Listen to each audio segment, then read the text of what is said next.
संदीप ठाकुर, सबसे पहले मैं आपसे समझना चाहता हूं कि ये जो छापेमारी की प्रक्रिया है, इसको आप किस तरह से देख रहे हैं?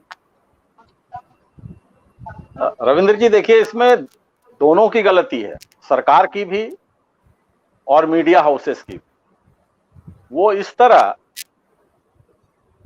कि इस देश में जो मीडिया हाउस चलाते हैं उनके अपने 10 और भी धंधे, और वो मीडिया की आड़ में सरकार से लाभ उठाते हैं, इससे कहीं कतई कोई इनकार नहीं कर सकता।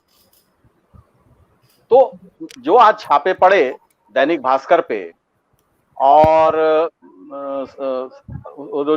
जो लखनऊ का जो अपना रीजनल चैनल है, उन दोनों पे जो छापे पड़े, अब इन छापों का अगर आप सीधा सीधा अगर देखें तो जर्नलिज्म से कोई, पत्रकारिता से कोई दूर दूर तक लेना देना नहीं। कोई ऐसा नहीं है कि भाई इन्होंने कुछ ऐसा किया या जिसकी वजह से सरकार ने इस पे छापे डाले। ये छापे जो पड़े हैं वो इनकम टैक्स के छापे हैं, और ये छापे माइंस घोटाले में भास्कर ग्रुप पे पड़े हैं, और जो दूसरा चैनल है उस पे भी पड़े हैं। तो ये जो रविंद्र जी पूरा जो ये एक नेक्सस बन गया है। देखिए, मीडिया का अब वो स्वरूप तो रहा नहीं जो मीडिया पहले हुआ करता था। पहले मीडिया एक मिशन था, अब ये प्रोफेशन हो गया है।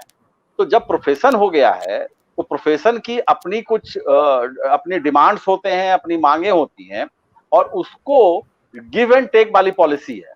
आप ये सरकार को कुछ देते हैं और ये सरकार से कुछ लेते हैं।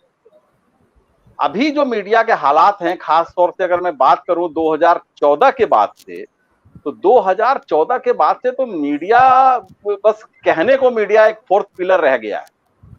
कोई आप पूरा उठा के देख लीजिए सिनेरियो मीडिया जगत का। अगर मीडिया ईमानदारी से अपना काम कर रहा होता तो इसको आवाम गोदी मीडिया के नाम से नहीं पुकारता। गोदी मीडिया का मतलब है कि आप किसी के गोद में जाके बैठ गए। मैं पॉलिटिकल गलियारे में भी मैं जाता हूं, मैं ब्यूरोक्रेट्स के बीच भी उठता बैठता हूं, तो ऑफ द रिकॉर्ड जो बातें होती हैं उसमें एक मंत्री ने मुझसे बड़ा अच्छा कहा। मैं यहाँ पे उसको कोट करना चाहूँ, कोट तो नहीं करूंगा लेकिन मैं उसका बता देता हूँ भाव क्या था। अभी छोटा सा कमेंट रखिए ताकि सबसे एक बार ओपनिंग कमेंट्स हम ले लें, फिर उसके बाद विस्तार से चर्चा करते हैं। ओपनिंग कमेंट्स रविंद्र जी इसमें यही है कि गलती दोनों तरफ की है, मीडिया हाउसेस की भी है, सरकार की भी। अगर आप सरकार से काम लेंगे तो सरकार को भी आपसे कुछ उम्मीदें होंगी। वो अगर आपको विज्ञापन देगा, वो आपको अगर बिजनेस देगा तो वो चाहेगा कि भाई आप उसकी भाषा बोलें।